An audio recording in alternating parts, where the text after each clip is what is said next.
Ալֆրեդ is from Switzerland. You have 12 minutes for your report, please.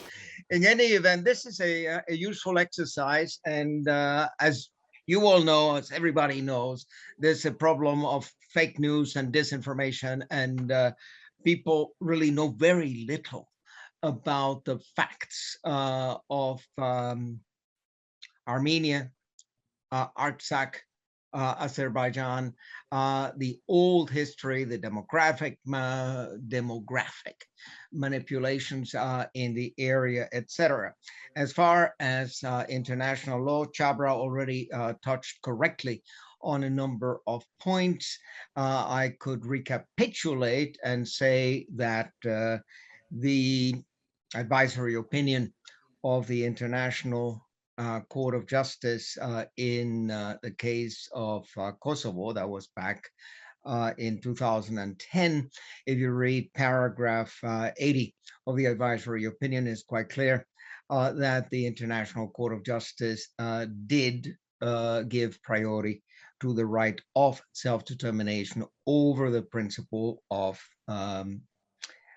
territorial integrity, bearing in mind there was the element of remedial secession. You know, when you have ethnic cleansing, when you have major violations of human rights, and when you have a history of genocide, that is the case with Turkey and Azerbaijan against Armenians and other Christian minorities, then you do have a very strong case for secession. And it is very problematic when people want to apply the right of self-determination a la carte, say, I'm going to give it to Estonia, Latvia, Lithuania, Ukraine, etc., but I'm not going to give it to Nagorno-Karabakh. Why? I mean, it doesn't make any sense to the extent that Slovenia, which did not even have an argument of remedial secession, could secede from the Federal Republic of Yugoslavia. It's quite obvious that Nagorno-Karabakh, Artsakh, had a much stronger claim to secede from Azerbaijan. And if Azerbaijan could secede from the Soviet Union, why in the name of God would Artsakh not be able to secede from Azerbaijan? Doesn't make any sense at all. But of course, international lawyers, I mean, I remember when I studied law at Harvard Law School, it was never a question of doing justice or serving the public or serving justice. I mean, the idea was win, you know, and then you use every trick in the book in order to win. Now, on the theory and practice of self-determination, I issued a report for the General Assembly in my capacity as independent expert on the promotion of a democratic and equitable international order. That was back in 2014. It's a report that has been very highly quoted, and it's used very often in United Nations fora. Not that it has had any real concrete impact. Now, I have incorporated a lot of that argumentation into chapter 5 of my new book, Building a Just World Order, that just came out 3 weeks ago. And I have what I call the Zayas principles of international order, which I formulated already in 2018 for the Human Rights Council, and principle 10 of these 25 principles is self-determination. Now, I mentioned the Human Rights Council. This is a great opportunity, and I would hope that the Armenian ambassador to the Human Rights Council and the Armenian foreign minister actually address the Human Rights Council with the outstanding issues of Artsakh and the need for the international community to recognize the right of self-determination of the Artsakh people, and then protect it, concretely protect it, ensure it, and also ensure that the people of Artsakh can have, at the very least, a corridor to Armenia, and that they can be incorporated into Armenia. So this is part and parcel of the right of self-determination. Self-determination is not only seceding, self-determination is also joining your own people across the border. Now, having said that, what are the organs of the Human Rights Council that are relevant in the context of Artsakh? Well, certainly the rapporteur on torture, Niels Meltzer, is a good friend of mine, and I already months ago alerted him to this problem, and I sent him recently the newest report of the Armenian ombudsman on the prisoners of war and civilians still to this day being held in Baku.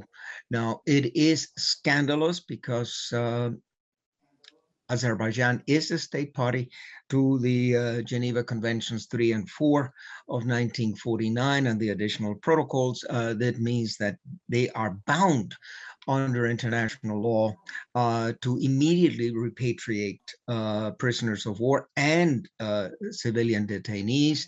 And obviously, this is a matter that could be investigated by the International Court of Justice under the rubric War Crimes and Crimes Against Humanity, Articles 7 and 8 of the Rome Statute. The problem being that Armenia, Azerbaijan, Turkey, none of them have ratified the Statute of Rome. So although an investigation could be initiated by Karim Khan, the chief prosecutor at the ICC, that's not going to get anywhere because they won't be able to indict anybody.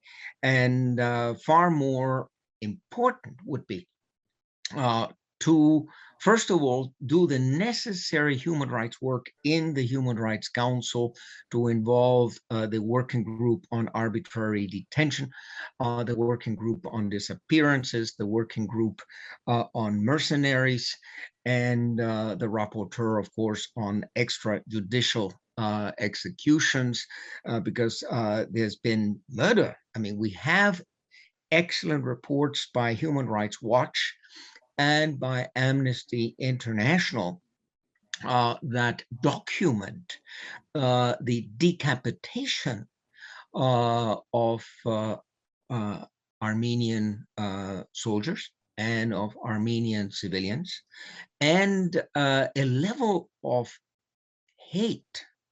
I mean, if you look at those videos, they are really tough, because here you have a almost medieval savagery against human beings who just happen to wear the uniform of your adversary. So the Geneva Conventions are not having any impact with the Turkish and Azeri and Syrian mercenaries that have committed atrocious crimes in this war of aggression. Now, when I say war of aggression, that is also a terminus technicus. You have a definition of the crime of aggression, of course, the crime against peace in Article 6A of the Nuremberg Statute. That was the London Agreement of 8 August 1945. We have the Nuremberg Judgment. We have the Nuremberg Principles. We have General Assembly 3314 of 1974 with an excellent definition of aggression. And then Article 5 of the Statute of Rome that sets down the crime of aggression. And at first, especially the major powers didn't want to go along with any kind of definition of the crime of aggression. And it took many years until the Assembly of States Parties in Kampala in Uganda adopted the definition of aggression, which actually did not enter into force immediately in 2010, only entered into force in 2017. Now, as I said, ICC won't be able to operate with regard to the conflict of September, October, November 2020, because Armenia, Azerbaijan, and Turkey are not states parties, but there is something called the information war. I mean, you have to at least put this label of aggression on the acts and crimes committed by Turkey and Azerbaijan on the people of Artsakh. Now, right now, of course, for the grieving families and for those who have lost loved ones and those who believe that their loved ones are still alive and they're being held, well, there is at a very minimum 41 prisoners of war who are still being held, contrary to the trilateral agreement of the 10th of November 2020. I mean, Azerbaijan was obliged to immediately repatriate all prisoners of war and all detained civilians. So we have an estimate minimum 41 prisoners of war, and for civilians. The international community must know this. And this is not something that you read every day in the New York Times or in the Washington Post. Unfortunately, Artsakh, I mean, most people would not even know what Artsakh means. Maybe they've heard the term Nagorno-Karabakh. But most people are not even aware that Artsakh is the old kingdom, the one of the many Armenian kingdoms of the Middle Ages.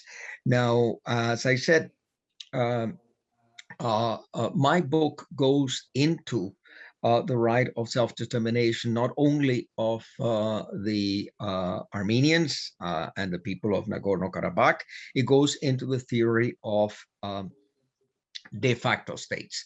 There's no question that Artsakh is a de facto state, and that it operates as a state that has territory, government, it has relations with other states, etc., and observes human rights. Now, the thing is, the international community must welcome Artsakh into the United Nations, and then if the people of Artsakh so want, they should be able to join the rest of Armenia as a constitutive part of Armenia.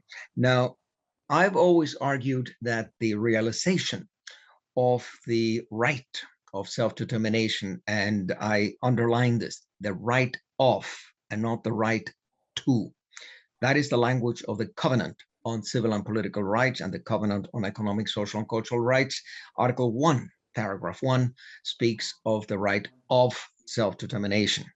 And it says all peoples have the right of self-determination. What does it mean? Exactly that, all peoples. It doesn't make exceptions. You cannot say, I'm going to give it to this people, but I'm not going to give it to the other people. Article 1, paragraph 3 says that all states have an obligation to promote, not only not to put monkey wrenches on the way to self-determination, not only to refrain from making obstacles, they actually have to promote the exercise of the right of self-determination by all peoples. And this is not being observed, unfortunately. What can the Armenian communities do? Well, besides the very important footwork that has to be done in disseminating information, there are all of these mechanisms that can be used. I mean, Armenia has already engaged the European Court of Human Rights, and you have to engage every single investigative body or regional or international court so that they, first of all, get themselves involved, get themselves informed, and then that they do something for the victims. Because my problem in the human rights field, and I've worked 41 years as a staff member of the Office of the High Commissioner for Human Rights, as a consultant, as a professor of international law, as a president of a human rights NGO, et cetera, et cetera. My problem is a problem of double standards, a problem of fragmentation of international law, a problem of what I call international law a la carte.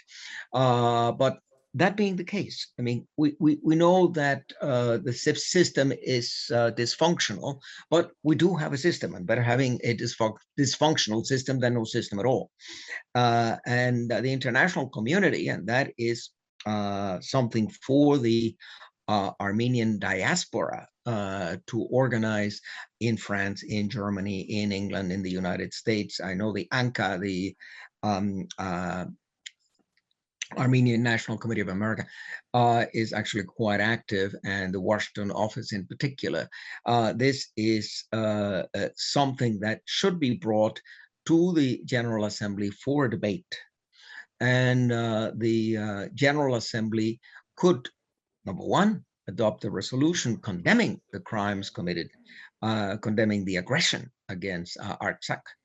But beyond that, actually elevating the issue to the International Court of Justice for an advisory opinion. All you need is majority plus one, and that can be done. I mean, if it was done in the case of the wall being built on Palestine, that was the advisory opinion of July 2004. Imagine the opposition of Israel, of the United States, and of many countries to elevating the issue of the wall to the ICJ. However, it was indeed elevated to the ICJ. And the recommendations of the ICJ in the case of Palestine are excellent.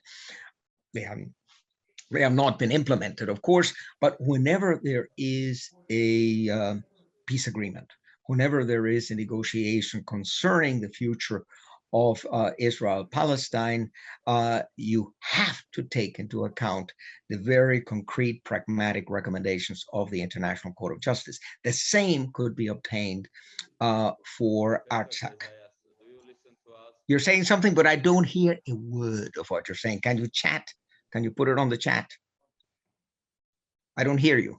I'm speaking to... yeah, don't hear you at all. There's the same problem. Chabra had the same problem. Yeah, He didn't hear you either. He's asking you to summarize and wrap up. Oh, yeah, I mean, it's again, I'm giving you a number of tips in the chat. I have suggested that you also address the United Nations working groups and the Human Rights Council that starts its 48th session next Monday. I think it's an excellent opportunity. I will be myself on several panels. I will be on several side events. And if the Armenian ambassador to the Human Rights Council would like to have a side event on Artsakh, I am available and I would gladly speak in that side event.